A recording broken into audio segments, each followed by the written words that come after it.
오늘 시장의 수급은 다시 코스피로 향했습니다. 외국인이 현물 시장에서 1조 원 넘게 매수를 했고 그 중심에는 반도체와 자동차가 있었습니다. 코스피, 코스닥 할 것 없이 양 지수가 모두 잘 가는 연말을 기대해보며 내일 시장 전략 세워보겠습니다. 매일경제TV 김민성 주머니 매니저와 함께합니다. 안녕하세요. 네, 안녕하십니까? 네, 힘을 점점 더 내주는 국내 증시였습니다. 오늘은 시장 어떻게 평가하실까요? 진짜 뿌듯한 시기인 것 같습니다. 이제 국내 증시가 굉장히 강하다라는 걸 좀 많이 느끼고 있고요. 이제 미증시도 조정을 받았고 심지어 비트코인이라든지 엔캐리 트레이드 청산에 대한 리스크 때문에 전반적인 증시, 투자 자산이 좀 조정을 받는 시기였는데 그럼에도 불구하고 유일하게 살아남는 게 국내 증시가 아닌가 좀 이렇게 바라보고 있습니다. 그렇기 때문에 여기에 대한 좀 기초 체력이 굉장히 탄탄해지고 있다라는 걸 많이 실제로 눈으로 보고 있는 구간이기 때문에 이 흐름이 이어진다라고 하면은 앞으로도 좀 강력한 상승을 보여줄 수 있는 시장이 되지 않을까 이렇게 기대감까지 끌고 가고 있다 보니까 이런 시장을 좀 적극적으로 잘 활용을 하자 이렇게 말씀드려보도록 하겠습니다. 네, 시장 어떻게 보셨는지 리뷰 먼저를 해봤고요. 종목도 리뷰를 해야 됩니다. 차바이오텍을 지난 11월 26일에 소개를 해주셨는데 그 이후로 정말 꾸준하게 우상향 추세를 그리고 있어요. 맞습니다. 아직 바이오에 대한 사이클 중에서 줄기세포 관련된 종목들 많이 안 움직여서 네. 제가 가져왔는데 제가 또 약간 항상 힌트를 얻는 게 이제 방송이 끝나면은 PD님이랑 앵커님이 가끔 너무 뜬금없다라고 얘기한 종목들이 있는데 그런 종목들이 굉장히 잘 가기 때문에 또 잘 갈 거로 확신을 했습니다. 그래서 차트 한번 보여주시게 되면은 제가 말씀드리고 나서 계속해서 우상향으로 쭉 가고 있는 모습이 보여주고 있고요. 제가 말씀했던 목표가가 15,000원인데 여기 라인이랑 얼마 남지 않았습니다. 그래서 여기 라인 터치하면 저는 오히려 추가적인 상방에 대한 룸이 더 열릴 수가 있다 보니까 목표가 달성 이후에는 더 큰 상방으로 조정이 좀 이어질 수 있을 거라고 좀 참고하시면 좋을 것 같고요. 일단은 목표가 도달까지 일단 홀딩하면서 흐름 지켜보자 이렇게 말씀드려보도록 하겠습니다. 네, 지금 시장에 많이 알려지지 않은 종목임에도 불구하고 꾸준하게 제 갈 길을 묵묵하게 가고 있다는 점 여러분들 참고해서 보시길 바라겠습니다. 이제 내일 시장 우리는 어떤 전략으로 접근을 해야 할지 키워드로 알아보겠습니다. 다들 기다리시는 키워드가 아닐까 생각합니다. 네. 저도 기대를 하고 있는 오늘의 키워드는 산타랠리라는 키워드로 한번 체크드려 보도록 하겠습니다. 네, 모든 투자자분들의 계좌가 연말에는 더 풍성해지길 기대하며 산타랠리 키워드로 오늘은 테마와 종목을 파헤쳐 보겠습니다. 첫 번째 테마는 무엇일까요? 네, 사실 산타가 일찍 온 것 같습니다. 네. 일찍 온 것 같아서 이 산타가 지금 어디에 가 있느냐 바이오텍에 먼저 와 있기 때문에 첫 번째로는 바이오텍 테마 한번 체크드려 보도록 하겠습니다. 네, 바이오텍 얘기 또 빠질 수가 없습니다. 연초에는 JP모건 헬스케어 컨퍼런스라는 또 빅 이벤트가 있잖아요. 바이오 맞습니다. 헬스케어는 우리가 어떤 이슈 집중해서 봐야 될까요? 방금 말씀드렸던 그 이슈에 가장 많이 집중하시는 게 맞다라 좀 바라보고 있습니다. 그래서 이제 연내에서 내년에 이제 가장 큰 바이오 행사라고 하면은 JP모건에 대한 컨퍼런스 헬스케어 여기에 대한 이벤트가 있는 상황이기 때문에 한국 바이오협회 같은 경우에는 이 JP모건 이번 컨퍼런스를 통해서 IR 기회가 이어질 수가 있다 보니까 참여 기업을 모집하는 상황이라 보시면 되겠습니다. 그리고 이미 대부분 이제 JP모건 헬스케어에 대한 컨퍼런스 참여할 사람들이 대부분 정해져 있는 상황인데 여기에 따라서 지금 이제 바이오 헬스케어 기업들이 이 컨퍼런스 통해서 글로벌 확장을 준비하고 있다는 내용도 얘기를 하고 있는 상황입니다. 그렇기 때문에 한국 기업 같은 경우에는 글로벌 빅파마를 만나면서 새롭게 딜을 할 수 있는 굉장히 중요한 자리고 이제 마케팅을 할 수 있는 그런 구간이다 보니까 이번에 아주 많이 준비를 한 다음에 많은 기술력에 대한 어필할 거라 좀 바라보고 있고요. 거기에 따른 기대감이 주가에 반영이 된다라고 하면은 내년 상반기에도 바이오에 대한 사이클은 조금 더 길게 갈 수가 있다는 점 참고해 보시면 좋을 것 같습니다. 네, 제가 최근에 이제 내년도 바이오 헬스케어를 전망하는 산업 보고서를 많이 읽어보고 있는데 뭐 임상 데이터 결과뿐만 아니라 기술 수출 계약을 좀 기대하는 기업들의 리스트가 또 많더라고요. 장점으로는 뭘 체크해야 될까요? 방금 말씀 주셨던 것처럼 이 신약 개발이랑 플랫폼 기업에 대한 라이센스 아웃 체결에 대한 기대감이 굉장히 커지고 있습니다. 실질적으로 거기에 대한 계약을 지속적으로 늘려가고 있는 상황이기 때문에 돈을 버는 바이오 테크놀로지 기업들이 늘어나고 있다는 게 가장 커다란 장점이라 보시면 좋을 것 같습니다. 그래서 제가 항상 누누이 말씀을 드리는 게 우리가 과거에 바이오를 본다라고 하면 단순한 기대감만 가지고 투자를 했다라고 하면은 이제는 임상 일상만 하더라도 돈을 벌 수 있는 기업들이 굉장히 많아지고 있습니다. 그리고 그만큼 글로벌 빅파마들이 한국 기업에 대한 신약 물질이라든지 플랫폼을 굉장히 좀 좋아하고 많이 사들이고 있는 상황이기 때문에 이런 사이클이 이어진다라고 하면은 실적 기반에서 올라갈 수 있는 기업들이 많다라는 게 가장 중요한 포인트가 되니까 참고해 보시면 좋을 것 같고요. 이제 글로벌 시장 점유율을 확보를 한다라고 하면은 단순하게 국내 상용화가 아니라 글로벌 점유율을 확보할 수가 있기 때문에 국내에서 상용화 승인을 받는 것보다 더 큰 멀티플의 적용을 받을 수가 있어서 더 많은 기대 수익률을 가져갈 수 있는 기회가 바로 지금 시기라는 게 가장 바이오텍에 대한 커다란 장점이라는 점 참고해 보시길 바라도록 하겠습니다. 네.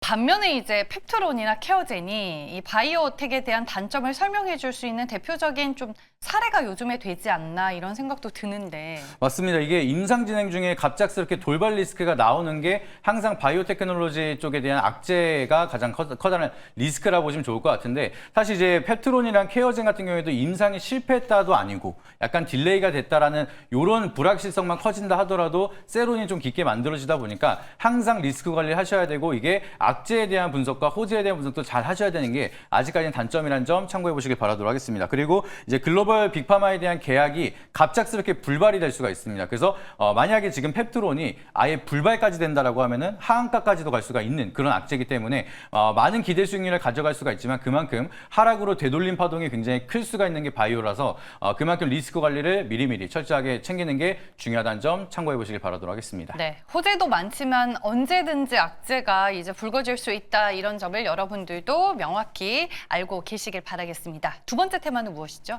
이제 산타가 온다라고 하면은 저 이거는 이제 실적으로 연계될 수가 있는 게 사실 이쪽밖에 없다라 좀 바라보고 있어서 산타가 좀 두 번째로 선택하는 거는 증권주들을 좀 선택하지 않을까 좀 이렇게 생각을 해서 증권주 테마 말씀드려보도록 하겠습니다. 네, 대결 내일의 테마에서 증권 테마는 이제 처음으로 거의 다루는 것 같은데 여기는 정책 이슈를 봐야 되는 걸까요? 네, 아무래도 이제 정책에 대한 모멘텀이 앞으로도 계속해서 이어질 수가 있다 보니까 이제 정부 정책에 대한 저 상법 개정안에 대한 모멘텀도 추가적으로 플러스 알파가 될 수가 있다라 보시면 좋을 것 같습니다. 그래서 내년에는 1월부터 이제 거래세율 코스피가 0.5, 이제 코스닥이 0.2로 상향을 한다는 소식이 만들어지기 때문에 이게 사실은 안 좋은 소식인데도 불구하고 증권주에 대한 기대감이 더 크게 이어지고 있다 보니까 이 소식을 이겨내면서 오늘 반등이 나오는 게 저는 굉장히 좀 유의미한 자리다라고 좀 생각을 하고 있어서 증권주는 지금부터 좀 더 커다랗게 상방을 노려볼 수가 있다라 좀 보시면 좋을 것 같고요. 이제 증권주에 대한 전망이 굉장히 장밋빛이다 이렇게 얘기가 나올 수밖에 없는 게 시장에 대한 거래 대금이 늘어나고 있고 시장에 대한 지수가 올라가면 올라갈수록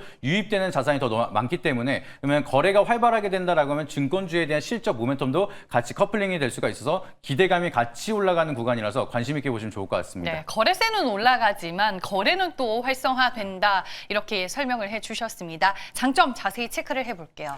방금 말씀드렸던 것처럼 가장 커다란 장점은 이번에 그동안에는 코스피에 대한 좀 상승만 이어졌다가 이제는 코스닥에 대한 사이클로 오는 차례가 왔습니다. 그래서 코스닥 사이클이 오면 우리가 좋아하는 유동성 장세가 좀 더 크게 이어질 수가 있는 시기가 만들어지기 때문에 유동성이 커지면 커질수록 결국에는 증권사에 대한 수수료가 더 많이 늘어날 수가 있기 때문에 실적에 대한 가장 커다란 수혜를 받을 수가 있는 것은 증권주다. 이 부분 참고해 보시면 좋을 것 같고요. 그리고 최근 들어서 신용잔고가 굉장히 많이 늘어나고 있습니다. 그래서 거래 수수료뿐만 아니라 이제 신용잔고에 대한 이자 수익까지도 증권사는 다 같이 가져갈 수가 있기 때문에 여러모로 우리가 본다라고 하면 지금부터 내년 상반기까지는 실적에 대한 모멘텀을 가장 많이 가져갈 수가 있는 게 증권주라서 지금부터 우리가 조용할 때 관심 있게 본다라고 하면은 좀 기대 수익률을 많이 가져갈 수가 있는 게 가장 커다란 장점이라는 점 참고해 보시길 바라도록 하겠습니다. 단점으로는 뭘 주의해서 봐야 될까요? 단점이라고 하면 이제 실적 말고는 사실 볼 게 없습니다. 그래서 실적이 너무 잘 나오면은 피크아웃 아니냐 아니면 제로소멸 아니냐 이런 식으로 바로 세론이 나올 수가 있다 보니까 실적이 잘 나와서 홀딩을 했는데 하락이 조금 아쉬운 분들이 계실 수가 있어서 미리 말씀을 드립니다. 그래서 실적에 대한 발표가 잘 나온다라고 하면은 그 이후에는 제로소멸이 될 수가 있다 보니까 미리 선반영으로 올라간다라고 하면 안전하게 수익을 챙겨야 되는 전략이 필요하다는 점이 현재 구간에서는 리스크다, 단점이다라고 보시면 좋을 것 같고요. 그리고 우리가 장기적으로 봤을 때는 증권 거래세 상향이 이어졌기 때문에 이게 단기 트레이딩으로 부담이 될 수가 있습니다. 지금 같은 경우에는 증시를 견인하는 유동성 정책이 만들어지기 때문에 그걸 상회할 정도로 거래량이 터지고 있는 상황이지만 이게 오랜 기간 동안 본다라고 하면은 이제 거래 대금이 점점 줄어들기 시작을 하면서 장기 투자 위주로 이제 들어간다라고 하면은 증권사에 대한 수익이 조금 꺾여질 수가 있다 보니까 장기적인 관점으로 봤을 때는 모멘텀이 훼손이 될 수가 있다는 점도 참고해 보시길 바라도록 하겠습니다. 네, 알겠습니다. 그럼 이제 선택해 보겠습니다. 내일은 시장에서 어떤 테마로 승부를 볼까요? 이제 산타 랠리가 이어진다라고 하면 둘 다 사실 저는 장기적으로 봐야 된다 보고 있는데 그 중에서도 내일의 테마니까 조금 더 빠르게 움직일 수가 있는 거는 역시나 바이오텍이기 때문에 오늘도 바이오텍을 한번 선택해 보도록 하겠습니다. 네, 대세는 바이오다라는 걸 다시 한번 또 느끼는 것 같습니다. 어떤 종목으로 접근할까요? 이름 들으면은 최근 들어서 많이 들어보셨을 것 같습니다. 그래서 많은 분들이 좀 기대감을 가지고 있었고 여전히 다시 한번 상승을 준비하고 있는 온코닉 테라피틱스 종목 체크드려 보도록 하겠습니다. 어떤 모멘텀이 있죠? 해당 종목 같은 경우에는 이제 아까 말씀드렸던 JP모건 헬스케어에 참여하는 모멘텀이 가장 크게 이어질 수가 있다고 보시면 좋을 것 같습니다. 그래서 동사에서 직접적으로 내년 행사를 통해서 글로벌 제약사랑 투자자들과 이제 여러 기업과 전략적인 미팅을 추진하겠다 직접 밝힌 바가 있기 때문에 사실상 JP모건 헬스케어를 기다리면서 여기에 대한 일정 모멘텀으로는 온코닉 테라피틱스가 좀 더 상방에 대한 룸을 많이 빠르게 가져갈 수가 있다는 게 가장 중요한 투자 포인트다라고 보시면 좋을 것 같고요. 이제 네스파립에 대한 모멘텀을 가지고 있는 상황이기 때문에 여기에 대한 좀 글로벌 시장 진출을 본격화 계획을 하고 있는 상황이고요. 그리고 네스파립 같은 경우에는 이미 미국에서 희귀약 지정을 받았기 때문에 시장성과 의료적인 시장에 대한 가치까지도 이미 인정을 받았습니다. 그래서 이번 결과 임상 결과를 통해서 글로벌 빅파마에 대한 이제 라이센스 아웃 체결까지도 기대를 해볼 수가 있기 때문에 여기에 대한 모멘텀 일정을 본다라고 하면은 추가적인 상황을 기대해 볼 수 있는 구간이다. 이 부분 참고해 보시길 바라도록 하겠습니다. 네, 가격 전략도 짚어주시죠. 네, 온코닉 테라피틱 같은 경우는 아쉽게도 이제 넥스트레이도 접근이 안 돼서 내일 시초가로 이제 진입 말씀드려보도록 하겠고요. 여기서 반등이 나온다라고 하면은 앞전에 있었던 고점을 뚫기 전에 한번 주춤할 수가 있는 1차 목표가는 24,000원 말씀드리도록 하겠습니다. 그리고 손절가는 추세 이탈하는 18,000원 제시드리고 할 테니까 가격 전략 참고해 보시길 바라도록 하겠습니다. 네, 내일 정규장에서 거래해 보시길 바라겠고요. 네이버 밴드 활용 방법 들어볼게요. 네, 최근 들어서 테마에 대한 사이클 굉장히 빠르게 움직이고 있습니다. 특히나 바이오에 대한 모멘텀이 들쑥날쑥 변동성이 너무 크기 때문에 여기에 대한 좀 디테일한 정보, 특히나 또 펩트론이나 케어젠에 대한 모멘텀이 궁금하신 분들은 오늘 밴드에다가 자세하게 말씀을 올려드리도록 할 테니까 네이버 밴드 김민성 검색하셔서 투자에 대한 포인트 많이 참고해 보시길 바라도록 하겠습니다. 네, 여기서 마무리하겠습니다. 매일경제TV 김민성 주머니 매니저와 함께했습니다. 고맙습니다.